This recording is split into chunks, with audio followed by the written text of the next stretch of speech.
Bienvenue dans ce résumé de l'actualité. Les forces vives de Guinée ont visiblement abandonné l'exigence de publier la liste des membres du CNRD. Les anciens premiers ministres et leurs alliés se concentrent désormais sur la libération des détenus politiques, la levée de l'interdiction de manifester et l'arrêt des poursuites contre les dirigeants politiques.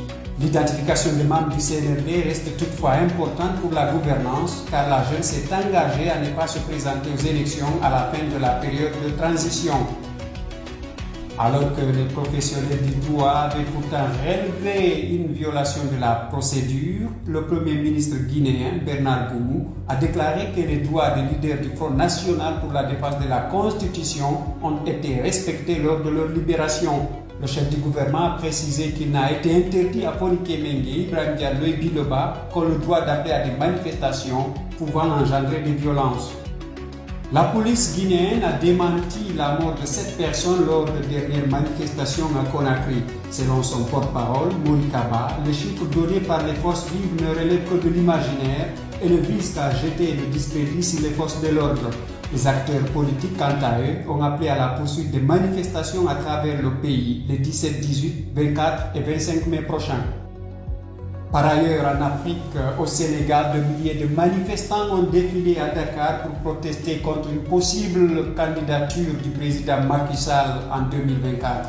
Une manifestation a été organisée par la plateforme des forces vives de la nation F24 qui regroupe une centaine de partis politiques et d'organisations de la société civile.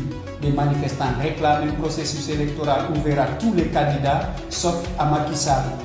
Au Kenya, le bilan du massacre de Chakaola perpétré par une secte dont le chef proposait aux fidèles jeunes pour rencontrer Jésus s'élève désormais à 179 morts avec la découverte de 29 corps supplémentaires par les enquêteurs. La plupart des victimes seraient des adeptes de la secte de Paul Tengue Mackenzie qui a été arrêté avec 17 de ses co-accusés. Les autopsies ont révélé que la plupart des victimes sont mortes de faim, mais certains ont été étranglés, battus, étouffés. Des organes manquants ont été également constatés sur certains corps, évoquant un éventuel trafic d'organes humains. Par ailleurs, dans le monde, les électeurs turcs se préparent pour les élections présidentielles et législatives qui se tiendront demain dimanche 14 mai. Les sondages prédisent une compétition serrée entre les candidats. Le président sortant Recep Tayyip Erdogan, candidat à sa propre réélection, a tenu 2 rassemblements à Istanbul ce samedi. À la veille du scrutin, Erdogan appelle ses partisans à se mobiliser. Merci d'avoir suivi ce résumé de l'actualité. Nous vous invitons à consulter Guinée 360 pour plus d'informations sur l'actualité guinéenne, africaine et internationale.